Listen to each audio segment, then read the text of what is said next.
एक बहुत ही important news आ रहा है। न्यूज़ ये है कि टर्की और पाकिस्तान के बीच एक डील होने वाला है और डील यह होगा कि टर्की अपना 5वीं पीढ़ी का फाइटर जेट पाकिस्तान को देगा।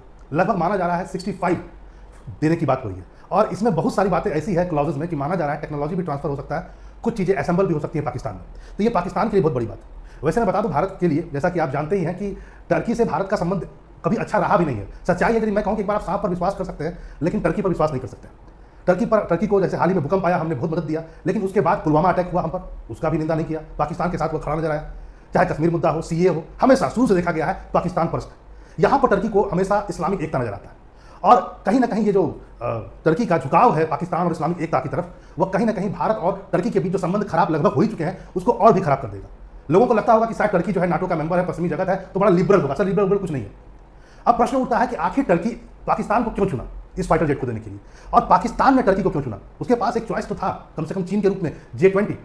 तो यहाँ पर बहुत बातें हैं, जरा उस पर आते हैं। पहले इस चीज़ को समझिए, भैया है 15 बिलियन का डील होने वाला है। 5वीं पीढ़ी का है, कान नाम है इसका, KANN नाम है। वाजिब बात है, 5वीं पीढ़ी का है तो स्टील्थ होगा, यानी रडार से बच सकता है, अदृश्य होने की इसमें क्षमता है, गुप्त अभियान कर सकता है, उन्नत इलेक्ट्रॉनिक युद्ध में ये शामिल हो सकता है। कई सारी बातें हैं। जैसा दावा किया जाता है कि F-35 हो, चाहे J20 चाइना का हो या SU-57, ये कुछ 5वीं पीढ़ी के फाइटर जेट्स हैं, उसी के श्रेणी में कान को भी रखा जाता है। लेकिन यहाँ पर इस बात को जान लीजिए भैया है कि F-35 को दुनिया ने बैटलफील्ड में देख चुका है। और रही बात SU-57, निस्संदेह रसिया का है, कई जगह उसने इसको ऑपरेट भी किया, अच्छी टेक्नोलॉजी मानी जा रही है। J20 पर भरोसा कम किया सकता है, चाइना का है, लेकिन चाइना दावा करता है कि वो 5th जनरेशन का है और जबरदस्त प्रोडक्शन कर रहा है। तो प्रश्न उठता है कि चीन उसका सबसे अच्छा दोस्त, तो चीन से क्यों नहीं लिया? देखिए, चीन बाकायदा पाकिस्तान के साथ मिल करके पाकिस्तान में असेंबल करता है J-17 थंडर को, जो 4th जनरेशन का फाइटर प्लेन है। तो प्रश्न है कि जब वो 4th जनरेशन का कर ही रहा है तो 5th क्यों नहीं कर रहा? यहाँ पर चीन को पाकिस्तान पर भरोसा नहीं है। उसे लगता है कि ये टेक्नोलॉजी कहीं ना कहीं पाकिस्तान से लीक हो जाएगी, चाहे वह किसी भी द्वारा से हो, और भारत तक पहुंच सकती है या अन्य देशों में पहुंच सकती है। तो चीन पाकिस्तान पर भरोसा नहीं कर रहा है। तो प्रश्न उठता है कि टर्की क्यों? देखिए, टर्की को खरीदार चाहिए अभी फिलहाल, और वह दिखाना चाहता है विश्व को, कम से कम पश्चिमी जगत को, कि हम तुम्हारे बगैर भी हम आगे बढ़ सकते हैं और देखो मैंने कैसा फाइटर जेट बनाया है जो विश्व के कई देश ले रहे हैं। वाजिब बात है, टर्की को इससे अपर हैंड मिलेगा, कम से कम उसका कद बढ़ेगा पश्चिमी जगत में, क्योंकि नाटो का मेंबर होने के बावजूद भी वह पश्चिमी देश का कभी नहीं रहा, सगा नहीं रहा।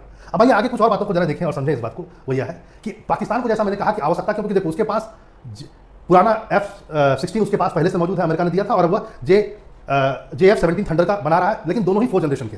यहाँ पर इस बात को भी जानिए, एक ऑप्शन अमेरिका भी तो दे सकता था। चलो, टेक्नोलॉजी ट्रांसफर वो किसी को नहीं करता, सोर्स कोड वो किसी को नहीं देता, लेकिन वह F-35 दे सकता था। तो यहाँ पर अमेरिका की मंशा साफ है। देखो, ऑपरेशन सिंदूर में काफी बेइज्जती हुई अमेरिका की। विश्व ने लगभग इस बात को मान लिया है कि ऑपरेशन सिंदूर में भारत ने जो उसका 16 है उसको गिराया। तो अमेरिका को लगता है कि पाकिस्तान हैंडल नहीं कर पाता, और यदि F-35 को हैंडल नहीं कर पाया, बैठे बैठाए कहीं मार दिया भारत ने, तो जो बची कुछ अमेरिका की इज्जत है ईरान वॉर में तो ऐसे भी समाप्त हो गई है, वह भी समाप्त हो जाएगी पाकिस्तान के चक्कर में।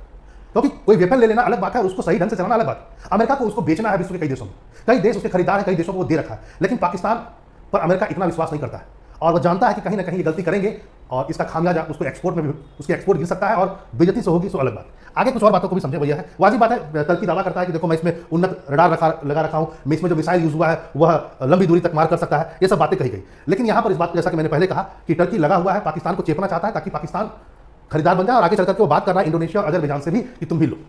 यहाँ पर आप इस बात को भी जानिए कि इस्लामिक एकता से ज्यादा यहाँ पर इस बात को भी जानना होगा आपको कि पाकिस्तान को पहला चॉइस क्यों रखा, क्योंकि देखो इंडोनेशिया भी है एक इस्लामिक मुल्क, पहले उसको नहीं दिया गया, पहले पाकिस्तान को क्यों दिया गया? आप कहेंगे सर पाकिस्तान को कोई भी कोई चीज़ दे सकता है, ऐसा नहीं है सर। पाकिस्तान के पास एक ऐसी चीज़ है ना जो पूरे इस्लामिक जगत में नहीं है, वह है एटम बम। विश्व में आपको मालूम है मैक्सिमम कंट्रीज जो है वह इस्लामिक कंट्री है, यानी कि मुस्लिम देश है, लेकिन उन सारे मुस्लिम देशों में सिर्फ एक देश पाकिस्तान है जिसके पास एटम बम है। और टर्की आगे चल करके हो सकता है पाकिस्तान के साथ कोई डील करे, एक संयुक्त डील, मिलिट्री डील, जैसा कि अभी हाल ही में अरब ने किया था कि मेरे पर अटैक पाकिस्तान पर अटैक माना जाएगा और पाकिस्तान पर अटैक मेरे पर अटैक माना जाएगा। तो एक न्यूक्लियर छतरी जो है वो पाकिस्तान का मिल सकता है किसको? टर्की को। आप कहेंगे सर टर्की नाटो का मेंबर, उसको ऐसे भी न्यूक्लियर छतरी मिला हुआ है, ऐसा नहीं है। कल को यदि नाटो के साथ संबंध खराब होते हैं, वैसे ही पश्चिमी देशों के साथ संबंध आए दिन खराब ही रहते हैं टर्की के, तो क्या भरोसा है कि नाटो रहे भी? और दूसरा पॉइंट, नाटो में रह करके भी यदि टर्की को मदद नहीं मिला एटॉमिक हथियार का, तो फिर टर्की क्या करेगा?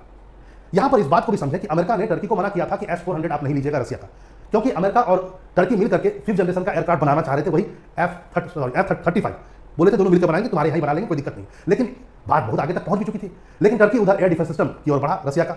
अमेरिका ने चेतावनी दी कि अगर तुम वो लोगे तो हम ये डील समाप्त कर देंगे, और यही हुआ। रसिया से उसने S-400 ले लिया और डील समाप्त होता है F-35 का। और इसी आनंद फानन में एट लास्ट टर्की ने कहा मुझे किसी की जरूरत नहीं, मैं खुद ही बना सकता हूं F-35 जैसा एक स्टील्थ विमान, और बना दिया काम। वैसे मैं इस बात को भी आज कह दूं, वह है कि वर्तमान में जो इसमें इंजन लगा हुआ है वह JE का इंजन लगा हुआ है, और वह वही इंजन है जो F-16 फाइटर फॉल्कन में लगा हुआ है। यानी कि लगभग माना जा सकता है कि इसमें जो इंजन है, वो जो नाम आप यदि कहिएगा इंजन का नाम, तो F-110। यह इंजन आपको पता ही होगा, हम लोग तेजस में भी जेई का इंजन यूज कर रहे हैं, तेजस MK1 में, MK2 में भी जेई का इंजन जो अमेरिका का है कंपनी उसी का यूज कर रहा है। लेकिन ये दोनों अलग है उस इंजन से जो इंजन यूज कर रहा है कान में। हम लोग का इंजन है F जो शुरुआत में यूज होगा 404, फिर MK2 में 414, लेकिन जो ये यूज कर रहा है वो थोड़ा ताकतवर इंजन है, मतलब इन दोनों से ज्यादा ताकतवर F-110। ये थोड़ा ताकतवर है। इस ढंग से भी आप समझ सकते हैं कि हम लोग का तेजस, हम लोग MK1 हो चाहे MK2 हो, यह 19,000 पाउंड से लेकर के 22,000 पाउंड के बीच का इसका न्यूटन थ्रस्ट, सॉरी ये थ्रस्ट है, पाउंड थ्रस्ट। वहीं आप देखेंगे कान का थ्रस्ट जो है, दो इंजन वो यूज कर रहा है, 60 के आसपास है उसका थ्रस्ट। तो वाजिब बात है 60,000 के आसपास का थ्रस्ट, यानी सिंपल सी बात है, अमेरिका ने जो इंजन दिया है कान के लिए वो थोड़ा अच्छा इंजन दिया है। वाजिब बात है, पर्पस अलग है, क्योंकि हम लोग को स्टील विमान को बना नहीं रहे ना। हम लोगों का तेजस MK1 हो चाहे 2 हो, ये स्टील तो है नहीं, 5वीं पीढ़ी का तो है नहीं, लेकिन जो भी विमान 5वीं पीढ़ी के होते हैं उसके इंजन स्ट्रॉन्ग खोजता है, क्योंकि उसको ज़्यादा पेलोड लेके जाना है, हायर टेक्नोलॉजी का यूज होता है, तो ऑब्वियस सी बात है। लेकिन यहाँ पर कुछ बातों को आप जरा देखिए, आपको समझ में आएगा। ये तो जग जाहिर है कि विश्व में सबसे अच्छा यदि आज के तारीख में स्टील विमान और 5वीं पीढ़ी का विमान माना जाता है तो F-35 अमेरिका का। लेकिन यदि आप इसका थ्रस्ट की बात करेंगे तो आपको दिखेगा कि एक पहले तो सिंगल इंजन है और थ्रस्ट जो है वो 43,000 के आसपास में, यानी ये काम से कम है। और SU यानी कि रसिया वाला जो डुअल इंजन यूज करता है वो 70,000 का पाउंड है। इस पे आइए जेई का, ये अपना इंजन यूज करता है, चाइना, रसिया भी अपना इंजन यूज करता है। ये 65 से लेकर डुअल इंजन है और 65 से लेकर के 80,000 के बीच में। तो यहाँ पर आपको दिखेगा कि ये सर इंजन किसी भी चीज़ का ताकतवर जितना होगा प्लेन भी उतना अच्छा होगा। तो वाजिब बात है, यहाँ पर तो सबसे अच्छा चाइना और क्या कहता है रसिया का लग रहा है, और उसके बाद कान का लग रहा है। तो फिर क्यों F-35 से? सुनिए, यहाँ पर एक बात समझना होगा, रसिया जो है और चाइना जो है, रसिया के ही नक्शे कदम पर चाइना चल रहा है, दोनों स्पीड पर भरोसा करते हैं।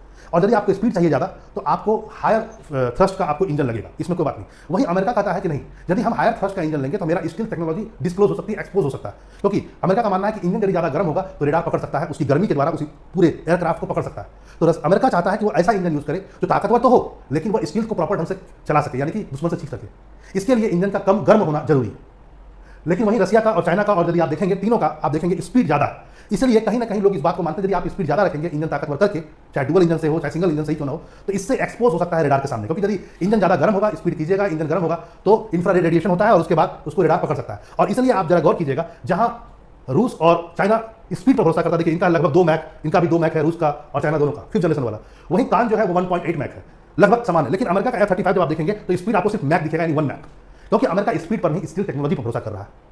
चलिए, यहाँ पर तो आपने समझा इस बात को कि एक जबरदस्त न्यूज़ सामने मारा है। और जैसा कि मैंने आपसे कहा कि टर्की कभी नहीं भारत का मित्र रहा है, और एक बार आप सांप के ऊपर विश्वास कर सकते हैं, टर्की पर विश्वास नहीं कर सकते। और जिस ढंग से टर्की आगे निकल करके, चीन से भी आगे निकल करके अब 5th जनरेशन वाला देना चाहता है पाकिस्तान को, और साथ साथ टेक्नोलॉजी ट्रांसफर से साथ साथ असेंबलिंग की भी बात की जा रही है, तो वाजिब बात है भारत और टर्की के बीच संबंध अब और भी बद से बदतर होंगे। आपकी क्या राय है जरूर कमेंट बॉक्स में लिखिए। फिर मिलते हैं ऐसे इंफॉर्मेटिव वीडियो के साथ। नमस्कार।